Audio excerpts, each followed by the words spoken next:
I bought my Mercedes C63 from a salvage auction around 2 months ago. Now, it was supposed to have a flooded engine. That was the whole reason I bid on it, and that was the whole reason I won it. Now, after getting it back, all didn't seem right. Now, if you haven't seen these videos before, please click in the top right hand corner, go back and watch the unveiling of the C63.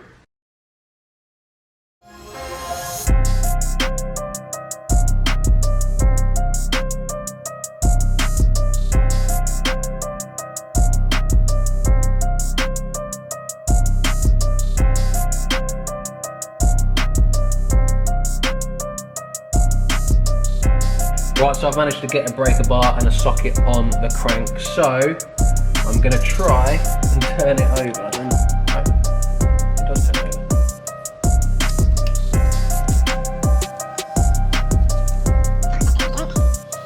Right, I have my new compression tester here. So, yeah, I'm a bit confused at the moment. As I said earlier, I couldn't find any evidence of the engine being previously stripped to like check for damage.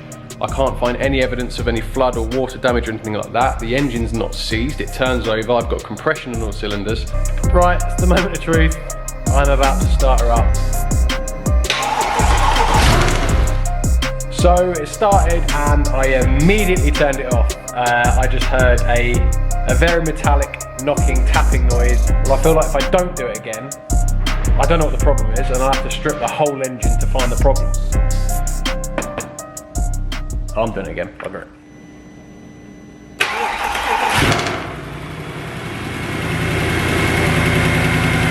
And that brings us pretty much up to date with the C63, and as you can see, it is no longer in the workshop. I have found, well, at least found one problem with the car, and yeah, it's not a great one. So let's go outside where the C63 is, we'll start her up, and I'll show you the problem. I've got the key, I'm pretty sure it's gonna be flat. We will give it a quick go though.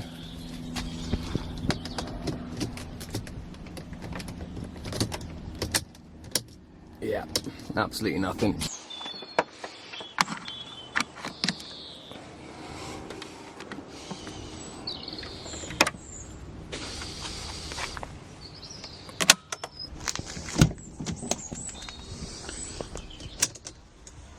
Right, we have action. Now I know at the minute the engine doesn't seem to be an issue. Check out this noise.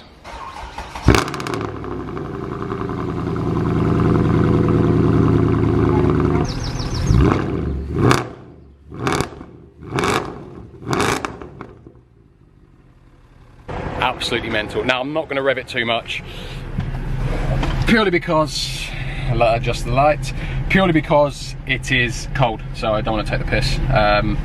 But yeah, it is so loud, it is unreal. Now, yeah, so the engine seems to be okay. Now, as you can see, took it out of the workshop, and that is where I found my problem, because right, so now when you put a car into reverse or drive, it's supposed to drive. This one, yeah, not so much. So the gearbox operates fine, as in it goes into gear, reverse works. There doesn't seem to be an electrical malfunction, and it does move. However, it doesn't move quite like it should. So let's just go back, put it into drive.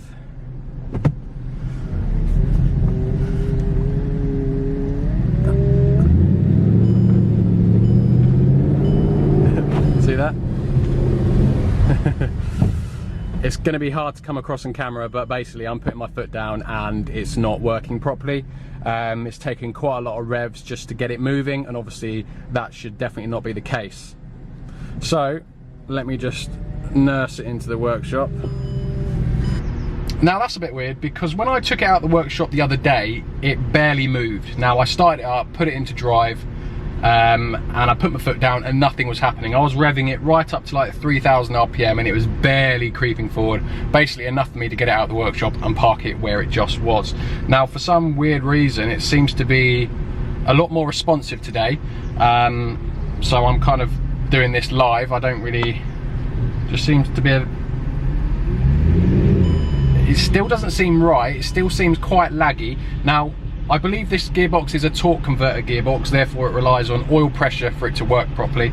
And when I was driving it out, it just gave me the vibe that like it wasn't enough oil in the gearbox. The torque converter couldn't get up to pressure properly, and therefore that was why it was just not going forward much. That's what it feels like. It doesn't feel like there's like a mechanical problem with it, more of just a lack of oil pressure. So yeah, it's a bit weird at the moment. So now I want to drive it.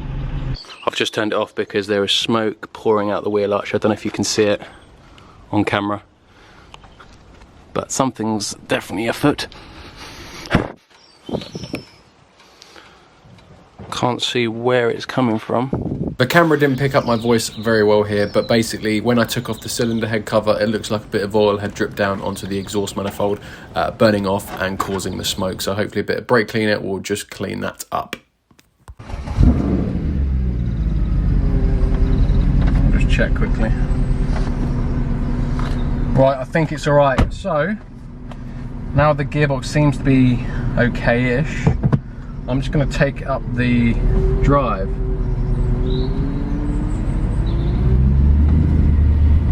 See, obviously I've never driven one of these before, so I don't know if the gearbox is meant to be this laggy or not. Ah, no, first of all, I need to put some air in the tyre. Right.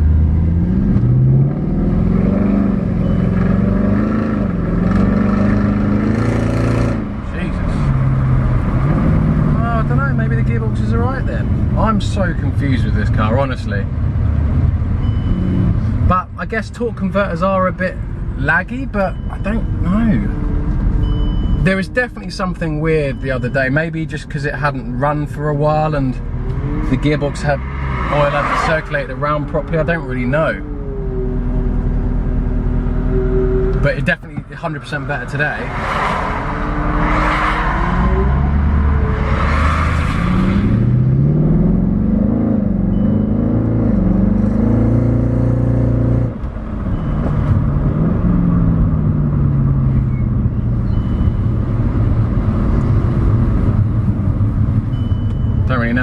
I don't think I can take it on the road. I don't think it's got any MOT. So at this point, I'm back to the drawing board. I can't find a problem with it. So the only real thing I can do now is take it for a road test. Now, it hasn't got MOT, I've just checked, but my local garage luckily have got a slot in an hour, so I can drive it down to them. So I'm gonna, yeah, we'll road test the car down to the MOT station and get it MOT'd and see what happens, I suppose. Go for a road test. I can't see a reason why not. But before we do, let's just get some drive shots of me driving up the drive because it sounds epic.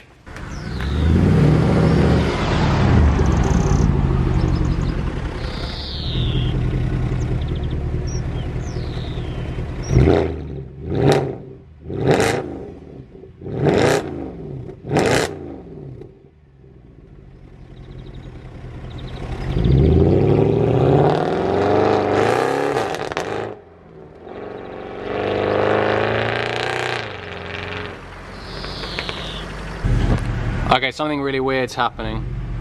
The car's hunting and the nav screen keeps going. Every time it hunts, the nav screen goes in a little bit more. I've started getting codes on the dash. I've got airbag light on now, ABS light on now.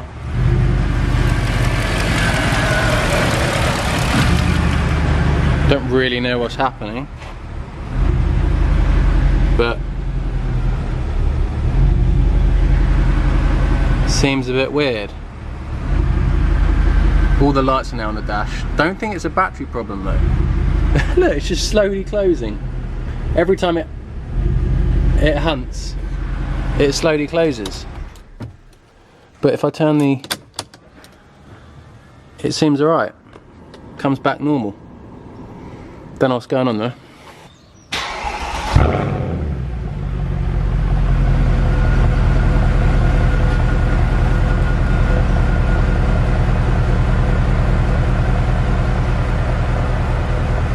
I don't know if it's overcharging. 16.3 volts. Definitely shouldn't be that high. 16.5, 16.6, 16.7. Maybe it's overcharging and it's cutting power. I don't really know. 16.8. The There's too many volts. It's just going up. Maybe that's why it's cutting out. So there we go, there's a problem I found. The alternator seems to be way overcharging the battery. 17.6 volts it got up to then, and then it started hesitating. So I'm pretty sure that's the reason why, oh, can't see anything.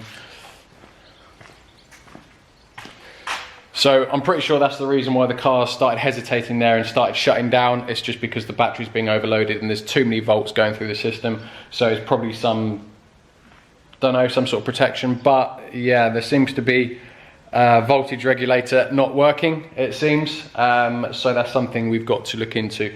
Now, I'm not going to road test it obviously like that because I don't want to damage things, because 17 volts is too much for a system that's designed to only work with 12. So I don't want to break anything. I don't want to spike any ECUs or anything like that. So it's best that we look into, I don't know if it's a common problem. I've literally only just found out. So I'm going to do a little bit of research now and see if there's a common issue with the alternator overcharging. Well, the battery the C63's got on it anyway does need replacing because it is an old battery. It did come off my van and it randomly died every so often, so it was replaced. So I don't think it is the battery at fault here, but I am just going to replace it because A, it needs a new one, and B, it just rules out a battery issue. I think it is the voltage regulator at this point, but we're going to jump in the SQ5, go down to Halfords and get me a new battery.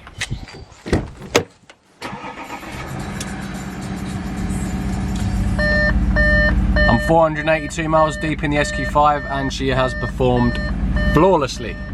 Right, I've just gone to Halfords, got the new battery, I have just fitted it, so at least we can rule out the battery. I don't think it's going to be the battery, if I'm honest. I think it's more voltage regulator, but let's start her up and yeah, see what she does. So it's alright at the moment, 13.95, which isn't actually that great. It's going up though.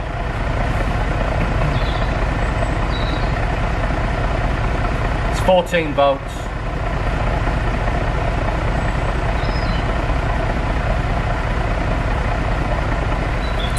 All my fault codes have gone off the dash as well. The airbag light's gone on, the off, the ABS light's gone off, and all it's doing is just bringing up my left dipped beam that I've got out, which obviously I knew already. So, yeah, I don't know at the minute. Seems to be the battery.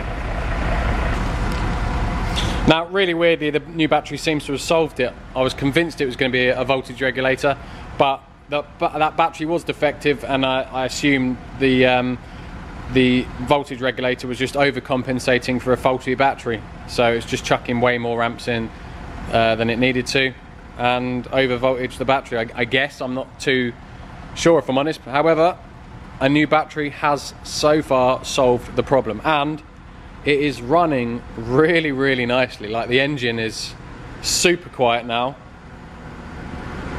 Like, perfect. Yeah, just got that dipped beam out this side, but it's just running so nice. So we should go for a drive. I'm not going to go too mad because I do just want to keep an eye on that potential oil leaking onto the obviously exhaust manifold, because that is a fire hazard, so that's not ideal.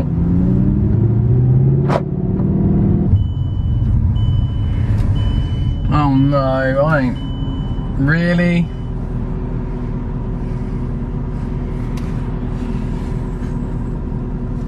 I'm going to put a jumper on.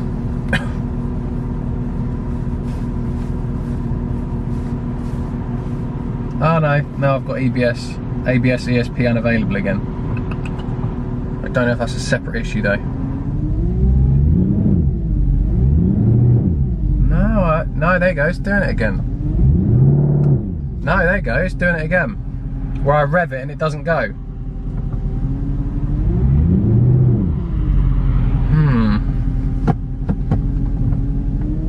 Yeah, look.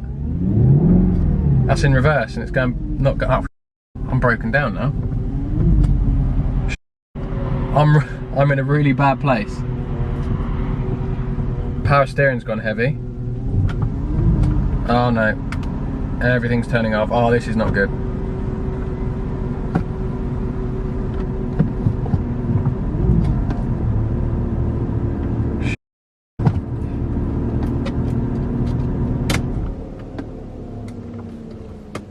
Good job we didn't go for a road test. I'm literally 3 foot from the main road. Please work. Oh God, there we go. Right, okay. I can't go for a road test. There's clearly an issue with it, and I think it's electrical. But there we go, you saw it there firsthand, that the gearbox didn't go in, it didn't do anything. So I had it in reverse, I was revving it and it was just creeping forward down the hill. But an ignition reset has sorted it out. So I think we have an electrical issue. I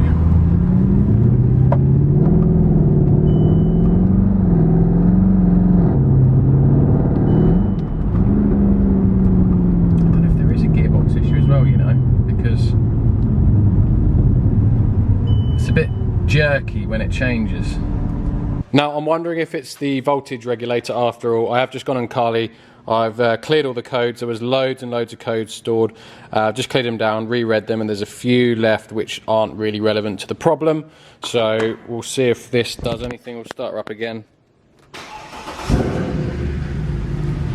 And as soon as it starts making, well, if it does, I'll check the voltage again, see if it is in fact actually the regulator that is at fault. But I guess that means it's not a mechanical problem with the gearbox, because what happened just then up at the top of the drive is exactly what happened the other week or the other day when I was taken out of the workshop.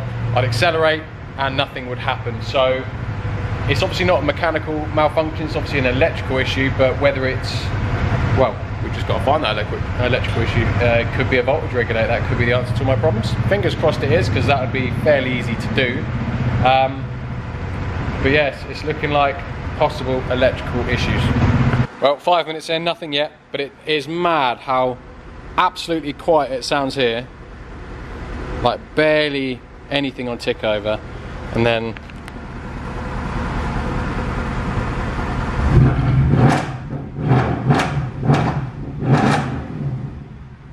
it does that. Well, today hasn't really gone to plan. I come into this video fully expecting for it to be a gearbox fault and us to get it on the ramp, drain the gearbox oil, find that there's not enough oil, and basically go to town trying to fix it. But it's turned more into, again, a bit of the unknown. I don't think the gearbox is at fault. I think it is an electrical problem. Whether it's the voltage regulator, I don't know yet, but the battery seems to have solved it at the moment, but that doesn't mean that it just hasn't delayed it or made it not as obvious. I don't know yet. So I think my next step is I'm going to try and get a proper Mercedes diagnostic software, like a specific stuff, so I can look a little more into what I need to see, like measured values and stuff, to see if the ECUs are doing what they should be, and the outputs of various things are right. It's the only thing I can really think of at the moment. I don't really want to road test it at the moment, just because what happened at the top of the drive there could happen anytime. It's probably quite lucky it happened just before I pulled out. So yeah, it's a bit of a weird one, but yeah, that's going to be it for today's video, guys. Sorry, it's a bit underwhelming. Obviously I didn't plan for this to happen. I thought it was going to be a bit more screwed than it is, and that, yeah, the issues changed. So I'm going to get some software and we'll come back in the next video, and yeah, we'll get this thing working properly. So as always, guys, thank you very much for watching. I hope you did enjoy this video. Please do subscribe if you haven't already, and yeah, I'll see you in the next one. Cheers, guys.